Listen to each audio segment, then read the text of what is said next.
இயேசு கிறிஸ்துவின் நாமத்தில் உங்கள் யாவரையும் அன்போடு கூட வாழ்த்துகிறேன். இன்றைக்கு நாம் பார்க்க போகிற தலைப்பு அன்பின் வெளிப்பாடு, அன் எக்ஸ்பிரஷன் ஆஃப் லவ். வசனம் யோவான் 3:16. தேவன் தம்முடைய ஒரே பேரான குமாரனை விசுவாசிக்கிறவன் எவனோ அவன் கெட்டு போகாமல் நித்திய ஜீவனை அடையும்படிக்கு அவரை தந்தருளி இவ்வளவாய் உலகத்தில் அன்பு கூர்ந்தார்.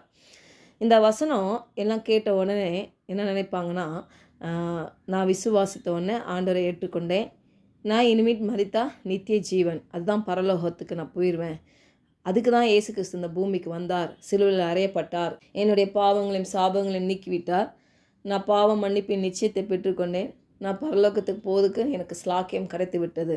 பாருங்கள், அது உண்மை. ஆனால் அதுதான் அவர் சித்தமானா அது மட்டும் இல்லை. பாருங்கள், நம்ம பரலோகத்துக்கு தான் நம்ம இருக்கணும் அவர் நினச்சார்னா பூமியை அவர் படைச்சிக்க வேண்டாம், நம்ம பரலோகத்திலே அவர் நம்மளை சிருஷ்டித்திருக்கலாம். அவரால் எல்லாம் முடியும். ஹல்லேலூயா. அவர் எதற்காக இந்த பூமியை சிருஷ்டித்தார்? அவர் சாயலாக அவர் ரூபமாக ஏன் மனிதனை உருவாக்கினார்? இல்லை, அவனை தன்னை போல சற்று சிறியவனாய் உருவாக்கி மகிமையினாலும் கனத்தினாலும் அவனை முடிசூட்டி இந்த பூமியில் அவன் பழுகி பெருகி நிரப்பி பூமியை ஆளுகை பண்ணி அவன் ஆண்டு கொள்ள வேண்டும் அப்படின்றதான் அவருடைய சித்தம். அப்போ அவர் சித்தத்துக்கு எதிராக இந்த பூமியில் பாவம் சாபம் எல்லாம் இருந்தது. அதை முறியடிக்க முடியாத தன் சொந்த குமாரனை அனுப்பி இன்றைக்கு இந்த பூமியில் உங்களையும் என்னையும் நல்ல சந்தோஷமாக சமாதானமாக தேவன் நீதி நிறைந்ததாய் நம்ம வாழத்தக்க தேவன் நம்மளை அற்புதமாய் கொடுத்திருக்கிறார் இந்த வாழ்க்கையை. ஹல்லேலூயா. அதனால் எது செய்தாலும் சந்தோஷமாக செய்ய வேண்டும். வேலை செய்தாலும் சரி, படிக்கிற பிள்ளைகள் படித்தாலும் சரி. பாருங்கள், தேவனுடைய ராஜ்யமே சமாதானம், சந்தோஷம், நீதி. இது நிரம்பத்தக்க நம்ம வாழ்க்கை இருக்க வேண்டும் என்று தான் தேவன் ஆசைப்படுகிறார். அப்போது இந்த பூமியில் நம்மளுக்கு தேவன் கொடுத்துருக்கிற ஒவ்வொரு நாளுக்காக நம்ம நன்றி செலுத்தி, நம்ம எவ்வளோ ஆசையாக இந்த மனிதனை அவர் உருவாக்கினார் இல்லை, அவருடைய திட்டம் என்ன, அவர் பரிபூர்ண சித்தம் என்ன, நம்ம வாழ்க்கையில் அதை அறிந்து கொண்டு இந்த பூமியில் அவர் நாமத்தை மகிமைப்படுத்தும்படி, இந்த பூமியை நம்ம ஆண்டு கொள்ளும்படி, ஆளுகை செய்யும்படியாக தேவனுடைய மன விருப்பத்தை நிறைவேற்றும்படி நாம் அழைக்கப்பட்டிருக்கிறோம். ஹல்லேலூயா. தேவனுடைய அன்பு வெறும் வார்த்தையாக இல்லை இல்லை, அன்பு எப்பவுமே கொடுக்கும். நம்மளுக்கு பிடித்தவங்க ஒருத்தவங்கிட்ட நல்லா நம்ம அன்பாக இருக்கிறோம், அவங்கள ரொம்ப நேசிக்கிறோம் அப்படின்னா நம்மக்கிட்ட இருக்கிற பெஸ்ட்டை நம்ம என்ன பண்ணுவோம், கொடுப்போம். அதுபோல் அன்பு கொடுக்கிறது. தேவன் நம்ம மேலே உலக தோற்றத்துக்கு முன்னாக நம்மளை நேசித்த தேவன்.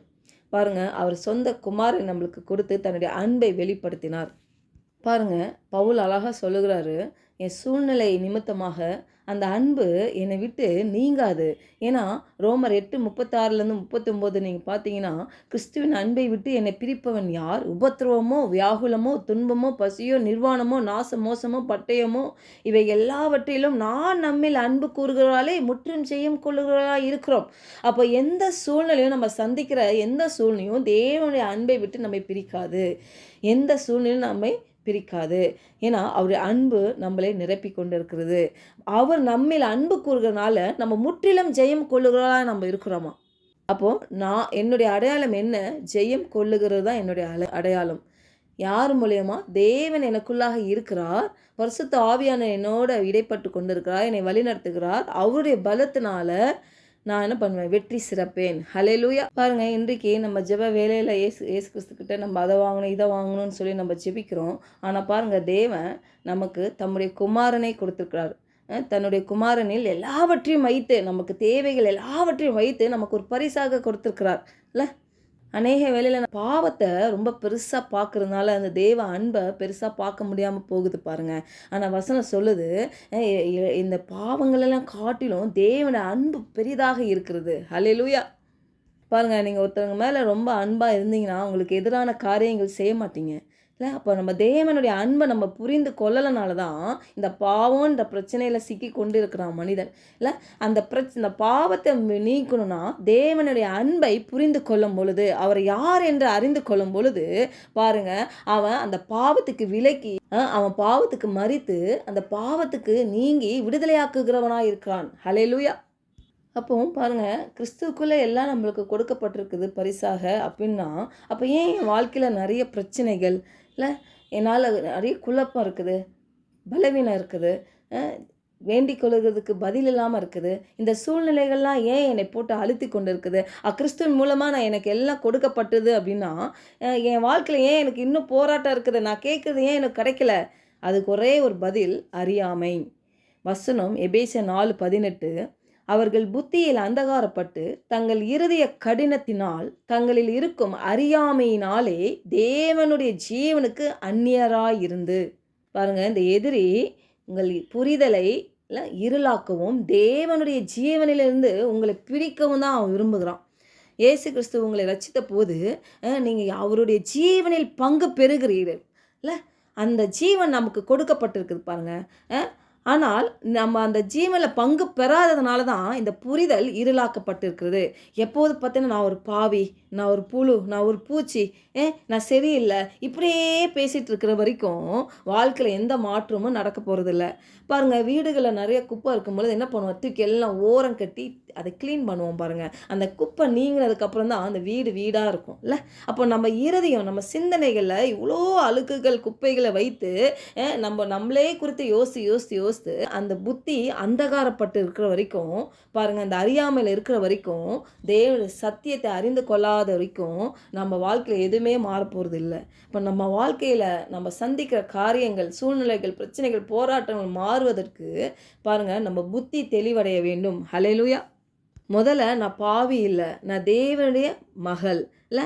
வேதம் சொல்லுகிறது 2 Corinthians 5:17, இப்படி இருக்க ஒருவன் கிறிஸ்துவுக்குள் இருந்தால் புதிய சிருஷ்டியாக இருக்கிறான், பழையவைகள் ஒளிந்து போயினா எல்லாம் புதிதாயின. அப்போ நான் ஒரு புதிய சிருஷ்டி. நான் பழையான அந்த அழுக்கு கந்தையான காரியங்களை நான் யோசிக்க போகிறதில்ல, அந்த பழைய வாழ்க்கையை நான் யோசிக்க போகிறதில்ல. நான் அந்த நிகழ்காரியங்களும் மறுகாரியங்களை மட்டுமே நான் சிந்திக்க போகிறேன். இந்த நிகழ்காரியத்திலும் வருங்காரியத்தில் தேவன் எனக்கு கொடுக்கப்பட்ட வார்த்தையை என் கண் முன்னாடி வைத்து என் இருதயத்தில் பதித்து அதே நான் நம்ப போகிறேன். அதுதான் என் வாயில் வரப்போகுது. ஹல்லேலூயா. தேவன் என்னை பாவி என்று அழைக்கவில்லை. அப்போ நான் எதுக்கு பாவி என்று நான் சொல்லி என்னையே தாழ்த்தி கொள்ள வேண்டும்? நான் கிறிஸ்துவுக்குள் ஒரு புதிய சிருஷ்டியாக இருக்கிறேன். பாருங்கள், நற்செய்திக்கு எதிரான வருகிற எதையும் நம்ம என்ன பண்ணணும்? அக்செப்ட் பண்ணக்கூடாது. தேவனுடைய ஜீவனுக்கு எதிராக உங்களை தடுக்கிற, இல்லாட்டி அதுலேருந்து நம்மளை பிரிக்கிற எதையும் நம்ம என்ன பண்ணக்கூடாது? அக்செப்ட் பண்ணக்கூடாது. அதெல்லாம் மறுத்து விட வேண்டும். ஏன்னா நம்ம கிறிஸ்துவுடன் இணைந்திருக்கிறோம். கிறிஸ்துவுடன் அந்த பரலோக இடங்களில், அந்த உன்னதங்களில் நம்மளை அமர செய்திருக்கிறார். நாம் வீட்டிருக்கிறோம் அந்த இடத்துல. அப்போது நம்ம ஜெபிக்கும் போதெல்லாம், நான் உன்னதத்தில் வீட்டிருக்கிறேன், தேவன் எனக்கு அந்த அத்தாரிட்டி எனக்கு கொடுத்துருக்கிறார், நான் அந்த ஆளுகையிலேருந்து நான் கட்டளையிடுவேன் என் சூழ்நிலையில் இல்லை? ஜெபங்களை கொஞ்சம் மாட்டணும். அப்பாட்ட போயிட்டு எப்போதும் என்னோட இதை தாங்க அதை தாங்க. அவர் சொல்லிட்டார், 2000 வருஷத்துக்கு முன்னாடியே நான் எல்லாம் செய்துட்டேன்ப்பா உனக்கு. நீ விசுவாசித்து உன் வாயில் அதிகாரம் இருக்குது, நீ கட்டளையிட்டுனா அது நடக்கும் இல்லை? ஆனால் நமக்கு ஒரு பயம், எங்கே நடக்குமா நடக்காதான்னு. பாருங்கள், 2 வழிகள் இருக்கிறவன் அவன் காரியங்களை எதையும் வாய்க்க மாட்டான் என்று எழுதியிருக்கிறது. அப்போது நம்ம ஜெபிக்கும் போதெல்லாம் விசுவாசத்தோடு ஜெபிக்க வேண்டும் இல்லை? நம்ம யார் என்று அறிந்து விசுவாசத்தோடு ஜெபிக்க ஆரம்பிக்க வேணும். ஜெபிக்கும் போது பாருங்கள், ஏசு கிறிஸ்துவே உமக்கு நன்றி, நான் ஆசீர்வதிக்கப்பட்டவள், நான் அபிஷேகம் செய்யப்பட்டவள், நான் ராஜாவின் மகள், அதே வல்லமையை நான் கொண்டிருக்கிறேன், தேவனுடைய உயிர்த்தெழுதலின் வல்லமை எனக்குள்ள இருக்கிறது. அப்படியாக நம்ம ஜெபிக்க ஆரம்பிக்கணும். பாருங்கள், ஜெபிக்கலாம். பரலோக தகப்பனே, இந்த காலை வேளையில் எங்களோடு இடைப்பட்டதுக்காக உமக்கு நன்றி. அப்போ உம்முடைய விலையேற பெற்ற உம்முடைய அன்புக்காக நாங்கள் நன்றி செலுத்துக்கிறோம் ஆண்டவரே. நீர் ஆண்டவரே உலக தோட்டத்துக்கு முன்னாடி எங்களை நீர் ஆண்டவரே அப்போ முன்குறித்தீங்க, எங்களை நேசித்தீங்க. உங்கள் அனாதி ஸ்நேகத்துக்காக நாங்கள் நன்றி செலுத்துக்கிறோம் ஆண்டவரே. அப்பா ஆண்டவரே, உயர்வானாலும் தாழ்வானாலும் வேறு எந்த சிருஷ்டியானாலும் ஆண்டவரே, எங்கள் கர்த்தராக இயேசு கிறிஸ்துவின் தேவனுடைய அன்பை விட்டு எங்களை பிரிக்க மாட்டாது என்று நாங்கள் நிச்சயத்திருக்கிறோம் ஆண்டவரே இந்த காலை வேளையில். அதனால் எங்கள் சூழ்நிலைகளை பார்த்து நாங்கள் சோர்ந்து போகலப்பா. அன்றைய எங்கள் சூழ்நிலைகளின் மத்தியிலும் எங்கள் பெரிய தேவன் எங்களோடு கூட இருக்கிறீர். ஆண்டவரே, எங்கள் வார்த்தைகளை எங்கள் வாயில் வைத்து ஆண்டவரே நாங்கள் அதிகாரமுடையவர்களாய் ஆண்டவரே நாங்கள் அப்பா ஜெபித்து நாங்கள் வெற்றி பெற பரிசுத்த ஆவியானவர் எங்களை நடத்தும்படியாக இயேசுவின் நாமத்தினால ஜெபிக்கிறோம் நல்ல பிதாவே. ஆமென்.